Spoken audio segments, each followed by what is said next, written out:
reminds me that this Saturday at 9 o'clock in the morning, the town of DeWitt will have their annual memorial service for 9/11 at Ryder Park, just outside the town hall. So we encourage everyone to be there and to take part in this critical time of memorial.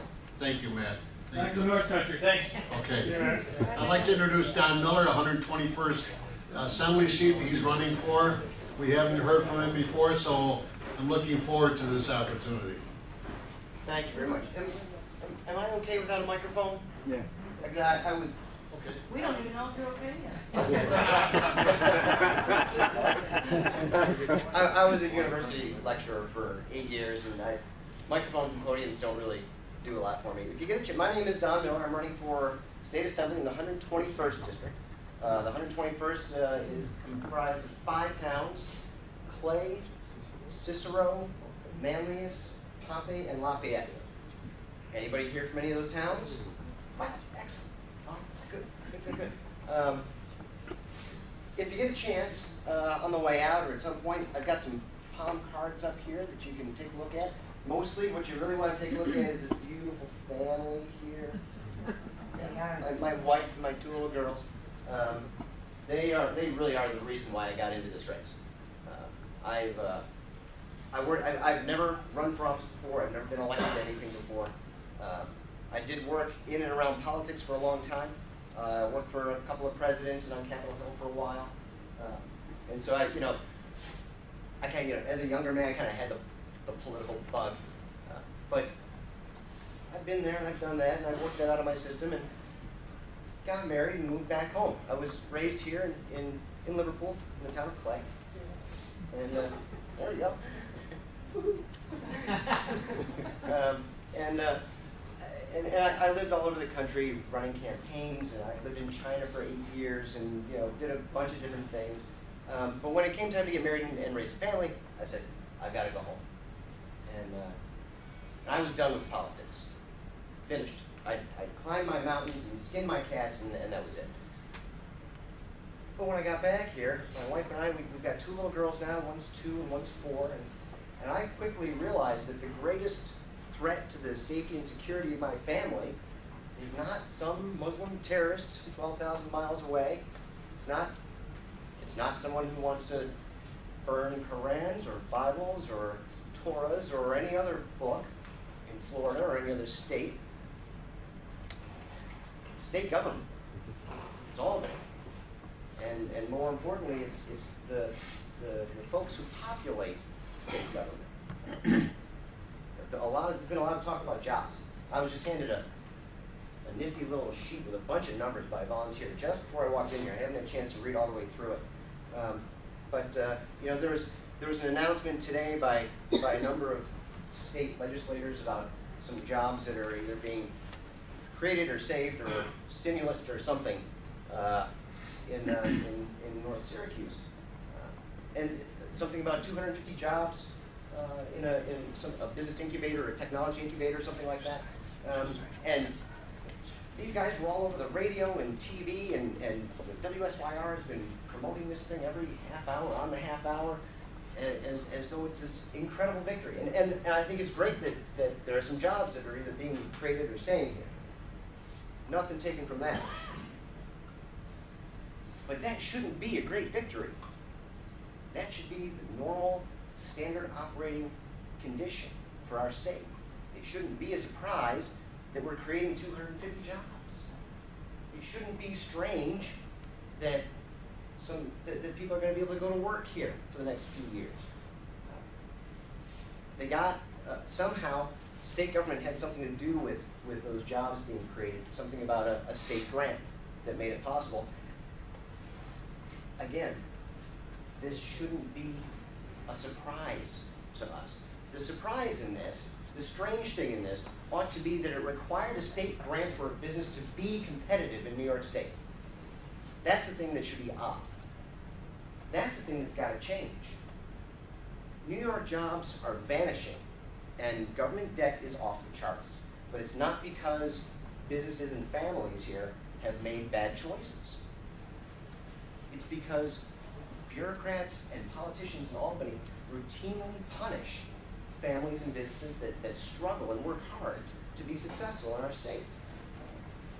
You know, my opponent was one of the guys on the radio campaigning with my tax dollars, taking credit for this state grant that saved these 250 jobs. But you know, he's a typical Albany guy. He believes that government is in debt, that we run deficits because you and I don't pay enough taxes. He believes that our economy struggles because government exercises too little power. That kind of stale, backwards Albany thinking is, to me, in my opinion, just intellectually bankrupt. And that's the kind of thing that's got to change this November. Look, you and I, we know that the politicians are out of ideas. When state government says we need to impose a new tax on Coke and Pepsi and ginger ale because it says our kids are too fat, but is in gridlock because it can't find the fat in its own $136 billion budget, we know that they've found their intellectual limit. There isn't anything left there. I'm running to offer a better alternative. Some of these numbers are astounding. But the truth is, when it comes right down to it, government is not entitled, just by mere fact of its existence, to an ever-increasing share of our paychecks and our profits. I reject the notion that government has hit bottom and that because the economy is tough, they deserve more of our money. In my opinion, I say, you know what, Albany, go back, try again, find another spending cut, find some more savings in that budget, because government budgets must balance, and they must balance on the spending side, not on the revenue side, because we are not undertaxed in this state. It's That's an understatement. trying to be kind to them. But the truth is, you know, complaining about Albany isn't going to change a thing. It's time, we need to begin a new day in New York. It's time that we develop a set of rules, tax rules, that protect a family's earnings and savings, a set of rules for businesses that are fair to all businesses across the state, no matter what kind of business you have, whether it's a merit shop or a union shop.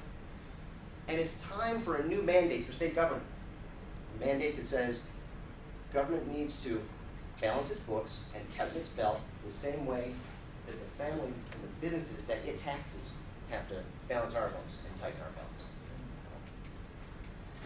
This year, you know, taking action means a basic agreement between us that we're not going to do the same old thing. We're not going to continue to send the same politicians back to Albany over and over again. If we do that, we must not expect a different result because we won't get one. It was proven today. A bunch of Albany politicians handed out some tax dollars. They declared victory. It was our money. We're campaigning with our tax dollars. That kind of thing has got to stop. For those of you who are in the district, I need your votes. I need your support. I need your help in this race. We can begin a new day for this state. It's not impossible. Matt Dovini left. He quoted a line from Jack Kemp. I used to work for Secretary Kemp. That line about you can't say you love jobs and you hate job creators. One of the things I used to do for Kemp was I used to write speeches. I wrote that line for him. That line actually came from the Communist Manifesto. You're excused.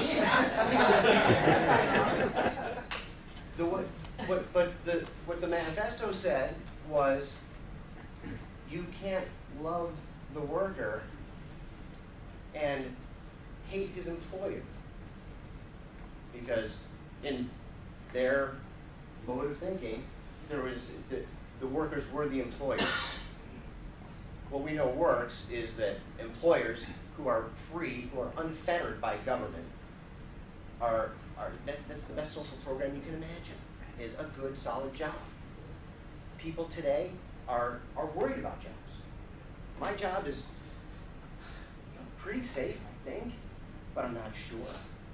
I'm nervous. I know I've got a brother who's just changed jobs. Thank God he could find a new one. It wasn't easy. It took a long time. Families are worried. Businesses are worried. Matt made another great point, and Anne-Marie's talked about it. Businesses sitting on cash. It's not about, at the moment, it's not about profitability. It's not about your margins. Right now, it's about confidence.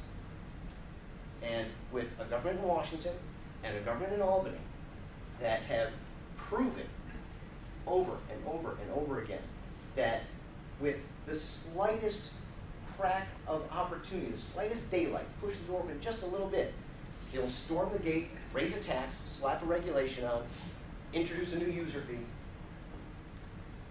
With that kind of atmosphere, businesses are not going to hire. They're not going to make investments. We need to change that. If we work together this November, we work together, we can create something new, something different in this state. We shouldn't be in the bottom 3 of job creation in the country. We should be in the top 3. This is New York State.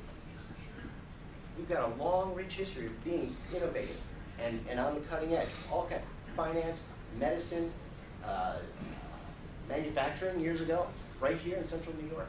There's no reason why we can't do that again. Absolutely no reason. I'm going to wrap it up there and take a question. What are you going to do to bring industry back to New York? Thank you, that's helpful. This is a great one. The question was, what are you going to do to bring industry back to New York? Lord, I don't want to be offensive with this, but here's the trick. State-sponsored economic development is fake. I was a deputy director of economic development for Rensselaer County for a time, about 12 years ago. And what you've got to understand is government is a consumer. Government doesn't create jobs. It doesn't create wealth. It doesn't create opportunity. Government doesn't create anything. Government is a consumer.